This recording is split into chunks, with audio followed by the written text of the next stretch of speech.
প্ৰথম কথা হ'ল যে 22 এপ্ৰিলৰ যি নৰসংহাৰ TRF উগ্ৰ সন্ত্ৰাসবাদীৰ দ্বাৰা সংঘটিত হৈছিল পহলগাম অঞ্চলত আৰু 26জনকৈ নিৰীহ লোকে এই নৰসংহাৰৰ ঘটনাত প্ৰাণ হেৰুৱাব লগা হৈছিল। সকলোৱে জানে, সমগ্ৰ বিশ্বই জানে। আৰু তাৰ পিছত ভাৰত পাকিস্তানৰ কূটনৈতিক সম্পৰ্কৰ পৰা আৰম্ভ কৰি সকলো ধৰণৰ সম্পৰ্কৰ অৱনতি ঘটিছে। ভাৰত চৰকাৰে কেন্দ্ৰ ইতিমধ্যেই কঠোৰ সকিয়নি প্ৰদান কৰিছে যে এই সন্ত্ৰাসবাদৰ বিৰুদ্ধে ভাৰতে ভয়ানক প্ৰতিশোধ ল'ব আৰু এই প্ৰত্যাঘাত সন্ত্ৰাসবাদীয়ে কল্পনা কৰাতকৈও ভয়াৱহ হ'ব, এই ধৰণৰ কথা কৈছে। গতিকে তাৰ পিছত প্ৰতিটো মুহূৰ্তৰ কাশ্মীৰত প্ৰতিটো মুহূৰ্তৰ আপডেটৰ প্ৰতি আচলতে দৃষ্টি নিবদ্ধ হৈ আছে সমগ্ৰ বিশ্ব। আৰু তাৰ কাৰণে আমি কাশ্মীৰত আহি আজি কিছু সময় পূৰ্বে উপস্থিত হৈছোঁ। মই এই মুহূৰ্তত এতিয়াও আছোঁ শ্ৰীনগৰ এয়াৰপৰ্টত আছোঁ। মোৰ পিছফালে শ্ৰীনগৰ এয়াৰপৰ্টৰ মূল টাৰ্মিনেল। আমি খন্তেক সময় পূৰ্বে এই টাৰ্মিনেলৰ পৰা ওলাই আহিছোঁ আৰু পহলগাম অভিমুখে আমি যাত্ৰা আৰম্ভ কৰিম কিছু দেৰি পিছত। আৰু আজি ভাৰতীয় সেনাৰ প্ৰধান যিগৰাকী জেনেৰেল উপেন্দ্ৰ দ্বিবেদী, তেওঁ আহিব আৰু তেওঁ সমগ্ৰ পৰিস্থিতিৰ বুজ ল'ব।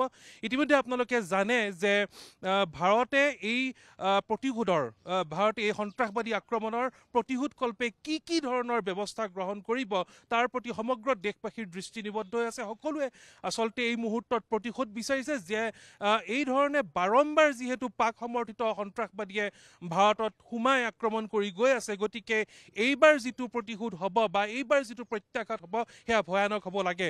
গতিকে আমি সেই ঘটনাস্থলীলৈ যাম য'ত অপাৰেশ্যন চলি আছে, য'ত সিদিনাখন নৰসংহাৰ হৈছিল, তালৈও আমি যাম। কিন্তু এই মুহূৰ্তত আমি টাৰ্মিনেলত আছোঁ। গতিকে আমি টাৰ্মিনেলৰ পৰাই অসমবাসী ৰাইজৰ বাবে প্ৰথমটো পোনপটীয়া সম্প্ৰচাৰ দেখুৱাইছোঁ। মই কেইটামান দৃশ্য আপোনালোকক দেখুৱাই দিব খুজিছোঁ যে এইটো যিটো আপোনালোকে কিছু দূৰৈত পৰ্বতমালা দেখিছে, সেয়া আচলতে এতিয়াও বৰফেৰে ঢকা আছে ওপৰভাগ শৃংগ। সেয়া হৈছে গুলমাৰ্গ। মোৰ বাওঁফালে গুলমাৰ্গ আৰু মোৰ সন্মুখৰ ফালে যদি মই আপোনালোকক দেখুৱাওঁ তেতিয়াহ'লে কাশ্মীৰৰ অন্যতম আকৰ্ষণৰ কেন্দ্ৰবিন্দু পৰ্যটনৰ সেয়া হৈছে সোণমাৰ্গ অঞ্চল। আৰু মোৰ ভিডিঅ' জাৰ্নেলিষ্ট আশিকে যদি কেমেৰা পেন কৰি দেখুৱায়, যিফালে এতিয়া সূৰ্য উদয় হৈছে, কেমেৰাৰ লেন্সত কিছু সমস্যা হ'ব, সেইফালে আছে 22 এপ্ৰিলৰ যি অভিশপ্ত ঘটনাৰ স্থলী পহলগাম বৈচৰণ, সেই বৈচৰণ আছে তাত। গতিকে আমি সেই অভিমুখে যাত্ৰা আৰম্ভ কৰিম। শ্ৰীনগৰৰ পৰা প্ৰায় 3-3.5 ঘণ্টাৰ পথ আমি অতিক্ৰম কৰিব লাগিব পহলগাম পাবলৈ। আৰু সেই সমগ্ৰ অঞ্চল আজি পৰিদৰ্শন কৰিব ভাৰতীয় সেনাপ্ৰধান জেনেৰেল উপেন্দ্ৰ দ্বিবেদীয়ে। গতিকে সকলো দিশৰ পৰা যিহেতু প্ৰধানমন্ত্ৰী নৰেন্দ্ৰ মোদীয়ে সকলো সেনাবাহিনীকে সাজু হৈ থাকিবলৈ দিছে, তিনিওটা শাখাকে সাজু হৈ থাকিবলৈ দিয়া হৈছে যিকোনো পৰিস্থিতিৰ বাবে। আৰু এক প্ৰকাৰ যুদ্ধৰ দামামা বজা বুলিও আচলতে কাশ্মীৰত ক'ব পাৰি। গতিকে কাশ্মীৰবাসীও এতিয়া অত্যন্ত উৎকণ্ঠাৰে তেওঁলোক ৰৈ আছে যে কি হ'ব। প্ৰতিটো মুহূৰ্তত আচলতে পৰিস্থিতিয়ে ৰূপ সলাইছে। কেন্দ্ৰই কি ধৰণৰ নিৰ্দেশ প্ৰদান কৰিব, কি ধৰণৰ পৰিস্থিতি ইয়াত হ'ব, তাক লৈ আচলতে সকলো উৎকণ্ঠিত। কিন্তু এই মুহূৰ্তত কাশ্মীৰৰ যিটো মূল প্ৰসংগ, সেই প্ৰসংগ কিন্তু অত্যন্ত বেদনাদায়ক। কাশ্মীৰ হৈছে পৰ্যটনৰ ভূস্বৰ্গ, আপোনালোকে সকলোৱে জানে। আৰু এই মুহূৰ্তত আজিৰ যিটো তাৰিখ, আচলতে এই মুহূৰ্তত কাশ্মীৰৰ যিটো এয়াৰপৰ্ট, সেই এয়াৰপৰ্ট আচলতে গিজগিজাই থাকে পৰ্যটকেৰে। কিন্তু এই মুহূৰ্তত যদি মই সমগ্ৰ দৃশ্য দেখুৱাওঁ, ইয়াত নিমাওমাও পৰিৱেশ। ইয়াত পৰ্যটক আহিব পৰা নাই। সকলোৱে প্ৰায় বাতিল কৰিছে, তেওঁলোকৰ যি আগতীয়া বুকিং আছিল সেয়া বাতিল কৰা হৈছে। আৰু আমাক ইয়াৰ যিসকল ট্যুৰ অপাৰেটৰ, তেওঁলোকে জানিবলৈ দিয়া মতে প্ৰায় 15 লাখ পৰ্যটকে ইতিমধ্যে তেওঁলোকৰ যি ভ্ৰমণ আছিল সেই ভ্ৰমণসূচী বাতিল কৰিছে। আৰু এই গোটেই বিষয়টোৱে কিন্তু কাশ্মীৰৰ পৰ্যটনত এক মুখ্য আঘাত সানিব, সেয়া নিশ্চিত। গতিকে আগন্তুক দিনবোৰলৈ কি ধৰণৰ পৰিস্থিতি ইয়াত হয় তাৰ প্ৰতিও সকলোৰে দৃষ্টি নিবদ্ধ হৈ আছে। কিন্তু এটা কথা নিশ্চিত যে কেৱল পৰ্যটনৰ খাতিৰতে যে আমি হয়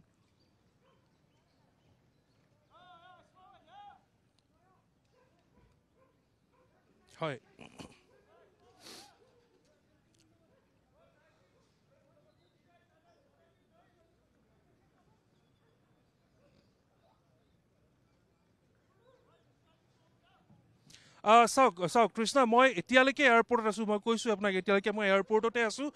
মই কিছু সময় পূৰ্বে ফ্লাইটৰ পৰা নামিছোঁ আৰু এয়াৰপৰ্টৰ পৰা ওলাই আহিয়ে মই প্ৰথমটো পোনপটীয়া সম্প্ৰচাৰ NKTV দৰ্শকসকলৰ পৰা দেখুৱাইছোঁ। মই এয়াৰপৰ্টৰ পৰা ওলাই গ'লে শ্ৰীনগৰ পাম, শ্ৰীনগৰৰ পৰা মই পাহলগাম যাম। গতিকে এই গোটেই যাত্ৰাপথত কিমানবোৰ আচলতে ব্যৱসায়িক প্ৰতিষ্ঠান বা দোকান পোহাৰ খোলা আছে, ক'ত টুৰিষ্টসকল আছে, পৰ্যটকসকল আছেনে নাই সেই স্থানবোৰত, পৰ্যটনস্থলীবোৰত, সেয়াও মই দেখি পাম। আৰু পোনপটীয়াভাৱে মই সকলো দৃশ্য আপোনালোকক দেখুৱাম। কিন্তু ইয়াৰ যিসকল টুৰ অপাৰেটৰ আছে তেওঁলোকে কৈছে যে যি অনাগত যিবোৰ বুকিং আছিলে, আগন্তুক দিনবোৰৰ বাবে যিবোৰ বুকিং আছিলে, সেই বুকিং প্ৰায় 15 লাখ বুকিং ইতিমধ্যে বাতিল কৰিছে পৰ্যটকসকলে। মোৰ সৈতে মোৰ যিগৰাকী টুৰ অপাৰেটৰ তেওঁ আছে মুস্তাক ভাই, आपसे थोड़ा बात करेंगे। आपने बोला कि ऑलमोस्ट 15 लाख बुकिंग कैंसिल हो चुका है। क्या सिचुएशन है अभी टूरिज्म का यहाँ कश्मीर में? अभी टूरिज्म यहाँ का ख़त्म हो गया है सर, अभी खत्म हो चुका है सर। हम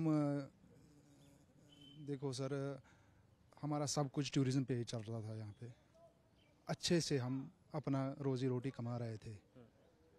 अभी मानो कि जैसे ये पहलगाम में हुआ है, तो मानो कि सब कश्मीर टूट गया है। अंदर ही अंदर हम रो रहे हैं, रोना आ रहा है। हम ये नहीं होना चाहिए था, जो हुआ ये नहीं होना चाहिए, हम इसके खिलाफ है। और टेररिज्म के खिलाफ कश्मीरियों का क्या बयान है?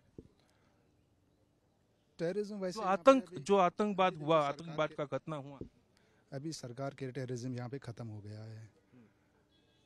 देखो सर, इतनी सिक्योरिटी है हर जगह पे, तो ये चूक कैसे हुई है?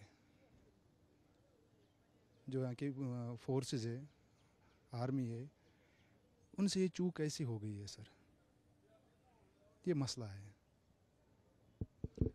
তৃষ্ণা, এটাই প্ৰশ্ন। তেওঁ প্ৰায় ক্ৰন্দনৰত অৱস্থাত আমাক এটা কথা কৈছে যে কাশ্মীৰৰ পৰ্যটন প্ৰায় শেষ হৈ গ'ল। মাত্ৰ ঠন ধৰি উঠিছিলহে কাশ্মীৰৰ পৰ্যটন। এসময়ৰ যি অশান্ত জৰ্জৰ পৰিস্থিতি আছিল কাশ্মীৰত, সেই কাশ্মীৰত পৰ্যটনে ঠন ধৰি উঠিছিল। পুনৰ ইয়াত পৰ্যটক আহিবলৈ আৰম্ভ কৰিছিল আৰু বিগত প্ৰায় 4-5টা বছৰত কাশ্মীৰৰ পৰ্যটনে পুনৰ এটা নতুন ৰূপত উদ্ভাসিত হৈ উঠিছিল।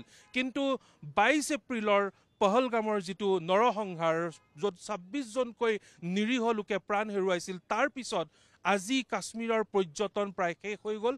আৰু ইয়াৰ বাবে তেওঁলোকে দায়ী বুলি ভাবে একমাত্ৰ চৰকাৰৰ যিটো লেপছ, আচলতে তেওঁলোকৰ নিৰাপত্তাজনিত যিটো খুঁত, কেনেকৈ সেই সন্ত্ৰাসবাদী পহলগামত সোমাব পাৰিলে, য'ত লাখ লাখ নিৰাপত্তাৰক্ষী আচলতে ইয়াত নিৰাপত্তাৰ বাবে মোতায়েন হৈ থাকে, তেওঁলোকৰ সেই নিৰাপত্তা অভেদ্য দুৰ্গ ভেদি তেওঁলোকে কেনেকৈ সোমাব পাৰিলে, আৰু ইণ্টেলিজেঞ্চ ক'ত ফেইলাৰ হ'ল। চোৰাংচোৱাই কিয় সেই তথ্য নাপালে যে এই টেৰৰিষ্টসকল, এই সন্ত্ৰাসবাদীসকল সোমাইছে, আৰু তেওঁলোকে এনে এটা ভয়ংকৰ কুটাঘাতৰ বাবে ব্লু প্ৰিণ্ট ৰচনা কৰিছে। চোৰাংচোৱাৰ দায়িত্ব আছিল, নিৰাপত্তা বাহিনীৰ দায়িত্ব আছিল ইয়াত যিসকল কৰ্মৰত হৈ আছে। গতিকে সেই প্ৰশ্ন প্ৰতিজন কাশ্মীৰীয়ে আজি উত্থাপন কৰিছে।